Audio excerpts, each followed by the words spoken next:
60 ans d'intervalle et pourtant de nombreuses similitudes. Fantasia et Fantasia 2000, c'est le thème de ce 3e épisode. Accrochez-vous, parce que l'histoire de Fantasia peut être un petit peu compliquée. Je vais essayer de vous raconter tout ça de la manière la plus claire et concise possible. Avant toute chose, j'espère que vous allez bien, et c'est parti.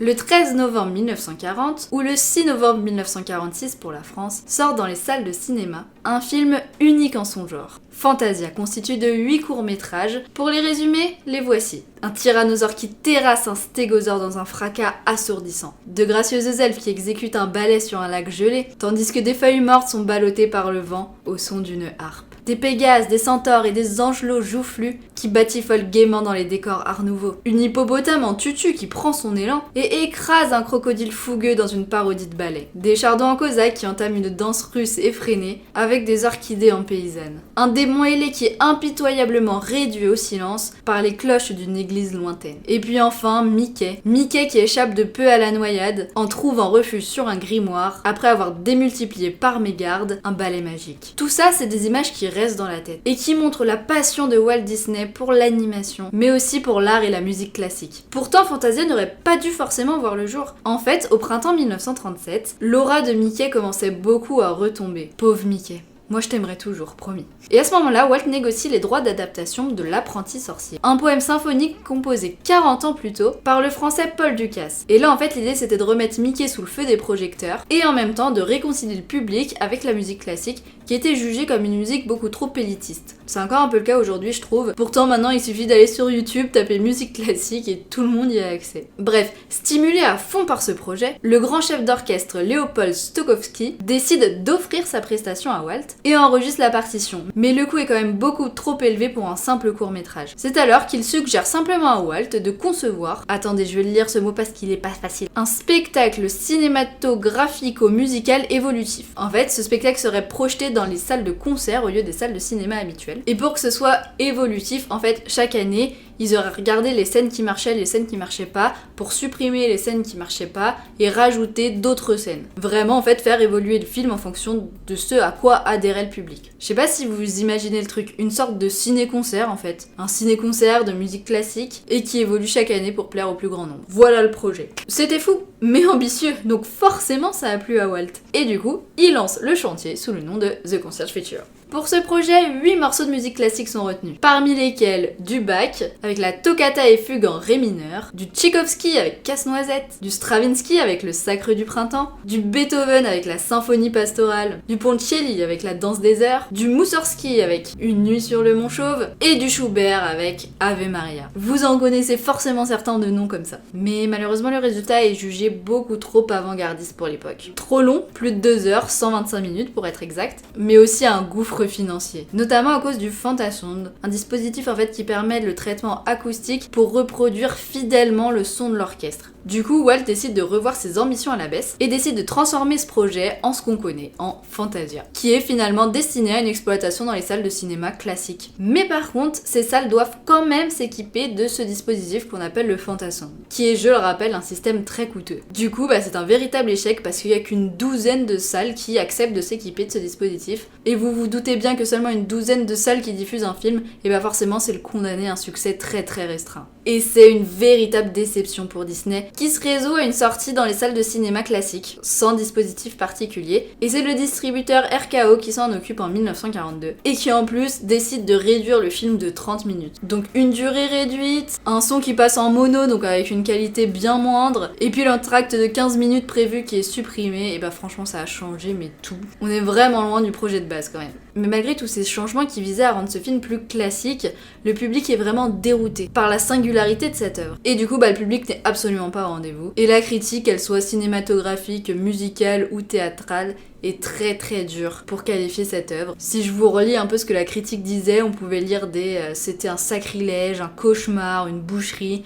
Bref, des mots très violents de la part des critiques, même si certains s'accordaient quand même à reconnaître que c'était une révolution culturelle. Et pour finir d'achever tout ça, l'entrée en guerre des États-Unis scelle le destin de ce film, qui est tout simplement retiré des écrans. Basta, on n'en parle plus. Alors du coup, il faudra plusieurs décennies pour amortir le budget qu'a été Fantasia, qui est évalué à 2,25 millions de dollars, notamment grâce à des ressorties en salle de cinéma des années plus tard. Mais Walt n'a jamais digéré cet échec. Ah, il n'aime pas perdre, notre Walt. Et il le vit vraiment comme une profonde injustice. Il ne comprend pas. Et du coup, ça marque la fin de ses ambitions pour unir l'animation avec la musique classique. Pourtant, il avait tellement d'idées pour ce film, il y avait notamment des séquences supplémentaires qui devaient être ajoutées, avec la chevauchée des Valkyries de Wagner, le signe du Tionella de Sibelius ou le vol du Bourdon de Rimsky-Korsakov. Tout ça, c'est simplement annulé. Dommage, ça aurait fait d'autres très belles images, je pense. Du coup, il faut attendre le début des années 1980 pour que voit le jour un nouveau projet de film musical appelé Musicana. En gros, là, l'idée c'était de rendre hommage à des contes du monde entier à travers des musiques du monde entier. Et ça va donner par exemple une revisite en images du conte Le Rossignol et l'Empereur de Chine d'Andersen, avec forcément Mickey dans le rôle principal, et avec pour musique Finlandia de Sibelius et Sherazade de Rimsky-Korsakov. Et tout ça sous la direction de John Lasseter. Mais ça n'emballe pas, mais alors pas du tout la direction qui préfère enterrer ce projet. Et ça d'ailleurs, ça signe le départ du réalisateur Wolfgang Reitermann des studios Disney, alors que, je le rappelle, il faisait partie des 9 sages Disney. Faut vraiment que je fasse une vidéo sur ces 9 grands monsieur qui méritent certainement autant d'honneur que Walt pour leur rapport à l'Empire Disney. Et ce n'est qu'en 1991, face au succès phénoménal qu'a eu l'édition vidéo de Fantasia, allez savoir pourquoi, une autre époque sans doute. Bref, ce n'est qu'en 1991 que Michael Eisner, alors à la tête de la Walt Disney Company, accepte que Roy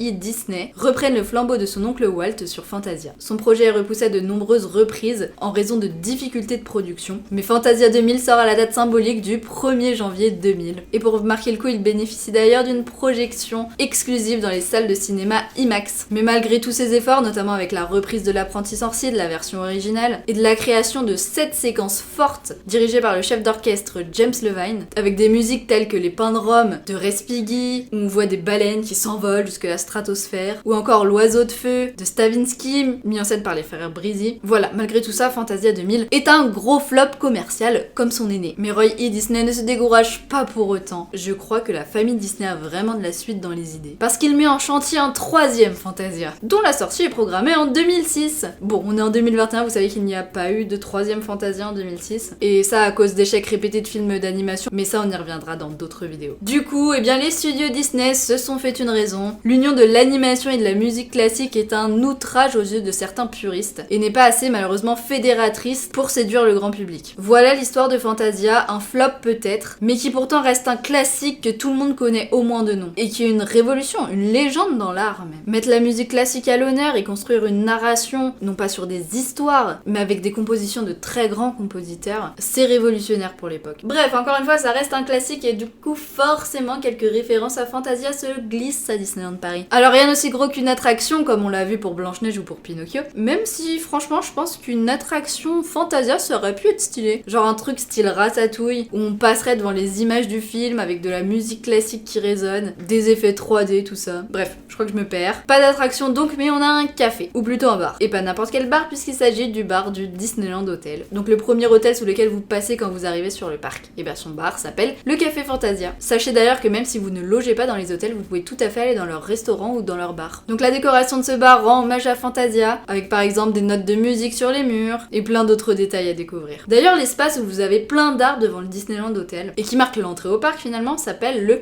Fantasia Garden. Et ce n'est pas pour rien finalement. Cet endroit est peuplé de références à Fantasia. Un arbre qui a la forme d'un hippopotame en tutu, une statue ou un bras de Mickey avec une baguette magique, des passes accompagnées d'un seau. On a aussi des références plus subtiles à Fantasia dans certains spectacles. Si je prends par exemple Mickey et le magicien, un spectacle joué au studio où Mickey est confronté à la magie. Très très beau spectacle d'ailleurs, je le recommande à 100%. Et bien Mickey est chargé par un magicien de faire le ménage. Et c'est une référence à une certaine scène emblématique de Fantasia. Restons au studio, les studios. Dès l'entrée des studios, après avoir scanné votre billet ou votre passe annuel, vous pouvez voir des références à Fantasia. Des statues encore, de balais magiques qui tiennent des seaux, et le Mickey de Fantasia en fait au plein centre de la place. Et si vous continuez et que vous passez Studio 1, vous ne pouvez pas rater le bâtiment d'animation célébration qui est représenté par le chapeau de Mickey dans Fantasia, ainsi que la statue carrément en face de Mickey avec sa baguette magique qui annonce l'entrée d'un Toon Studio. Voilà, vous en avez peut-être d'autres en tête, faudrait que je reparte sur le parc faire une chasse aux références de Fantasia. Quand le parc rouvrira le 17 juin. Tous ces clins d'œil prouvent quand même l'impact du film dans le monde de Disney. Voilà, on arrive à la fin de cette vidéo, j'espère qu'elle vous a plu, surtout j'espère que j'ai été claire, que vous avez compris ce que je racontais, parce que je vous avoue que j'ai galéré moi-même à essayer d'assembler toutes les informations en faisant mes recherches dans les livres pour cette vidéo. Mais voilà, j'ai encore mes lunettes de soleil sur la tête. Bref, si cette vidéo vous a plu, n'hésitez pas à laisser un petit pouce, un petit commentaire, à vous abonner. Je vous fais des gros bisous, cœur sur vous et surtout n'oubliez pas, ne laissez jamais personne vous faire croire que vos rêves sont trop grands. Et on se retrouve bientôt pour une nouvelle vidéo.